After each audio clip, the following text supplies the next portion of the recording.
October 14, 2024, Pine Hollow, West Virginia. At exactly 2:40 a.m., a 911 dispatcher received a voicemail from a man who had officially been dead for more than 3 hours. What happened next still has no explanation. Pine Hollow was not famous for crime, it was famous for silence. Less than 1,000 people lived there, surrounded by endless forest, where locals avoided certain roads after sunset.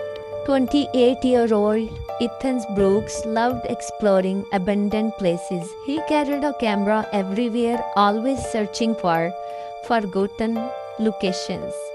On October 12th, Ethan uploaded one final photograph, a dirt road disappearing into thick fog. The caption read, "Whisper, found something interesting today." Nobody knew it would be the last time anyone heard from him. 24 hours later, his phone went silent. And Ethan didn't show up for a project meeting. His friend Mark drove to his house. Ethan's car was gone. His phone went straight to voicemail. That's when Mark called the sheriff. Sheriff Daniel Harper organized a search party before sunrise. Dozens of volunteers scanned the forest, drones in the air, K9 unit on the ground. In the late afternoon, they found Ethan's SUV parked perfectly on an abandoned logging road. The keys were inside, his wallet was inside, everything was inside except Ethan's. There were no sign of struggle, no footprints, no blood, nothing. It was as if he had vanished. K9 units picked up Ethan's scent. They followed it for nearly 2 miles. Then every dog stopped, refused to go any further. They were terrified. Around 2 a.m., a volunteer found Ethan's body at the bottom of steep ravine. The medical examiner said he died from 7 injuries caused by the fall. The case seemed tragic, but simple accident. End of the story until 3 hours after his body was recovered. 911 received a voicemail from Ethan's phone, a voicemail that should never have existed. The dispatcher pressed play. What she heard was only 6 words whispered in pure terror.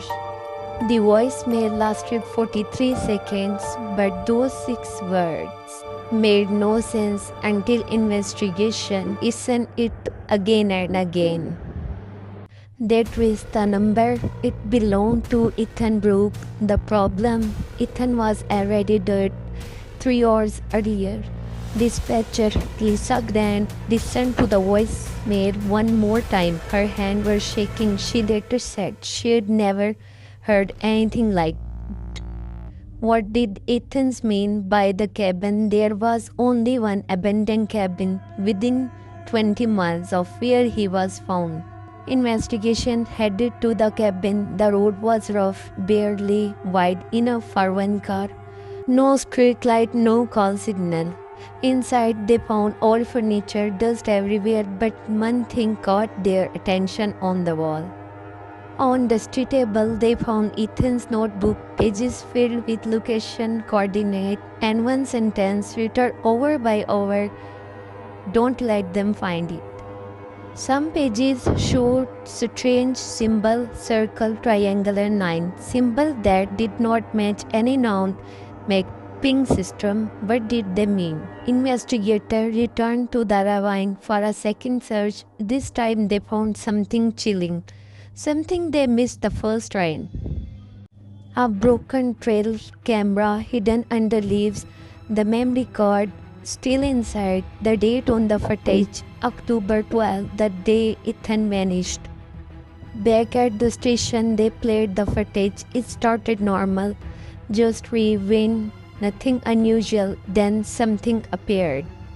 There in the distance, a figure stood between the tree too still, too tall. The investigators stopped the footage right there. Who or what was that? They entered the footage frame by frame, brightness, contrast, detail. Whatever it was, it didn't want to be seen. Then they noticed something impossible. The figure seemed to notice the camera. It turned its head directly toward it, slowly, deliberately. The notebook had one more page, a page they almost missed, a map, a specific location marked with an X. Pine Hollow was not the only place he visited. The next morning, they followed the map deep into the mountains. They found it. An old mining tunnel collapsed in some places, but the air inside was cold. Flashlight revealed old equipment, door, broken cords, and rusted tool. And then one of them heard something, a soft whisper coming from deeper inside. They all froze. They followed the sound, its LED, to the closed off section of the tunnel, a wooden door covered in miners. Something about it didn't feel right. They forced the door open. What they saw made everyone step back. An old room, wall covered in the scratches, numbered date and one name, Ethan Brook. Below the name, a message was carved, "Deep, help me," dated October 12, 2024, 2 days before Ethan vanished. In the corner, they found a backpack. Inside, Ethan's camera, his blood-stained jacket, and a voice recorder. It was still recording. Back at the station, they finally played the voice recording, Ethan's voice, weak, shaking, and terrified. But the last word no one expected.